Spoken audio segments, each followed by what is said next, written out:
Hello, કેમ છો બધા? હું છું નરેન્દ્ર પંડ્યા. નરેન્દ્ર પંડ્યાના રસોડામાં આપ સર્વનું દિલથી હાર્દિક સ્વાગત. આ અગાઉ મેં એક વિડીયો મૂક્યો હતો જે તમે જોયો હશે. એ વિડીયોનું નામ હતું પંજાબી દહીં.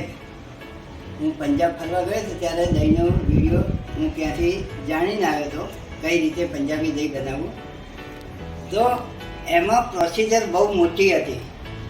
8 કલાક 7 કલાક અહીંયા બહાર મૂકવાનું, પછી ડીપ ફ્રીઝરમાં મૂકવાનું, પછી ફ્રીજમાં મૂકવાનું, એ બધી પ્રોસિજર હતી.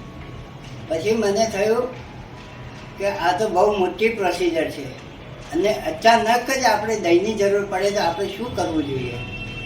તો આપણા ગણપતિ બાપા અને અમારી કુળદેવી માતાએ મને એવી સદબુદ્ધિ આપી કે તું આવું કંઈક કર.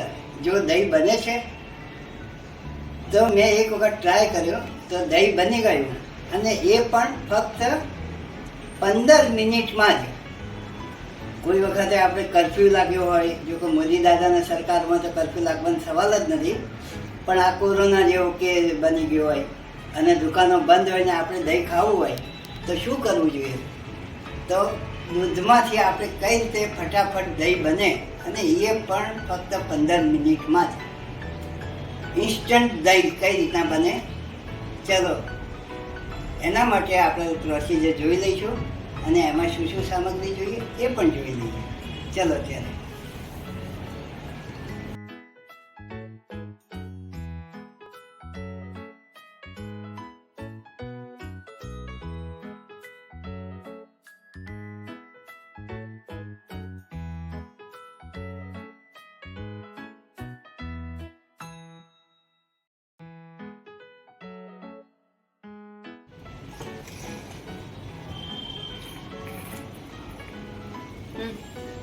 બસ આ 3 અને 4 વસ્તુની જરૂર પડે છે. જેટલું દહીં બનાવવાનું હોય એટલું દૂધ લેવાનું. એટલે મેં આ કુલ્લડીમાં દહીં બનાવવું છે મારે, અને આ દહીં કુલ્લડીમાં જ બનશે. માટીની કુલ્લડી આવે છે એમાં બનાવવાનું છે. તો મેં 1 કપ ભરીને આ દૂધ લીધું, એને ગરમ કરીને 9 શેકું થઈ ગયું છે, અને એને દૂધને 3 થી 4 ઉભરા લાવવાના. એકદમ જાડું ઠીક દૂધ બનવું જોઈએ, બરાબર. અને આ મેં દહીં લીધું છે, એને પણ આ રીતે એક રસ જેવું કરી નાખવાનું.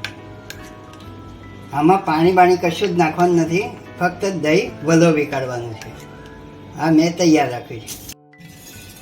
હવે આપણે આ દહીં છે ને એ આની અંદર આમ કરી નાખવાનું અને ચારે બાજુ ફેલાવી દેવાનું. અને ચમચીથી કે હાથેથી તમે પણ ફેલાવી શકો. આ રીતે ગોળ ગોળ ફેરવી કાઢવાનું.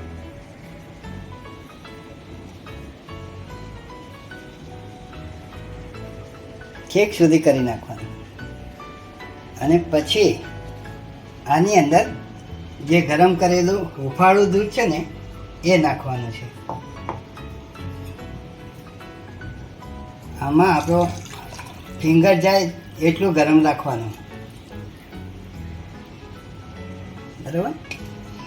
હવે ઉપરથી પાછું પણ થોડું દહીં મૂકી દેવાનું.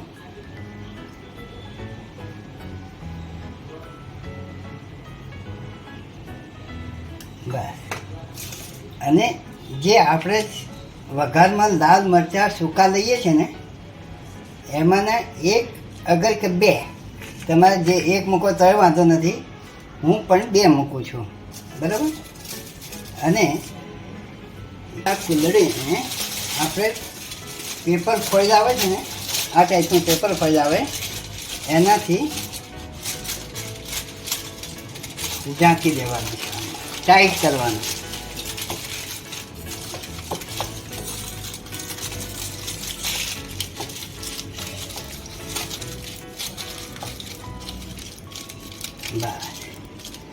હવે આ તૈયાર થઈ ગયું. હવે આને કઈ રીતના દહીં બનાવવાનું 20 મિનિટમાં, 15 થી 20 મિનિટમાં, એ હું તમને કુકર લીધું છે. કુકર ને ચાલુ કરીને અડધો લીટર જેટલું પાણી, અડધોથી પોણો લીટર જેટલું પાણી લેવાનું અને પછી આ જે કપ છે ને એ આપણે આની અંદર મૂકી દેવાનું. બસ. અને હવે ઢાંકણ ઢાંકી દેવાનું.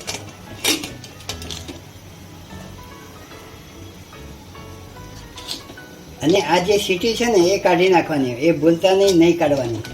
આ સીટી રિમૂવ કરી નાખવાની. બસ.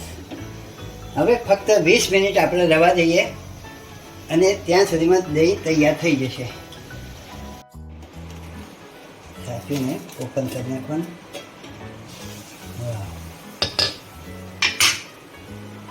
હવે કપડાથી એને સાફીને બહાર કાઢવાનું.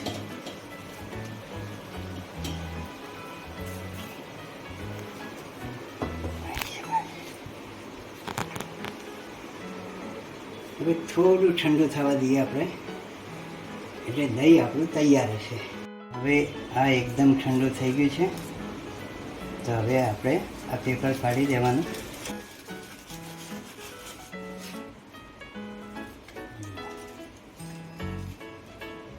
ફક્ત 20 મિનિટમાં આપણા ઘરનું દહીં તૈયાર થઈ ગયું છે. આ મરચું છે એ પણ કાઢી નાખવાનું આ રીતે.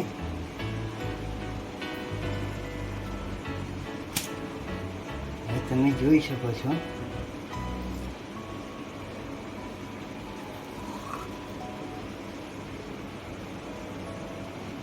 આવું ઘરનું દહીં તમારા ફક્ત 20 મિનિટમાં તૈયાર થઈ જશે.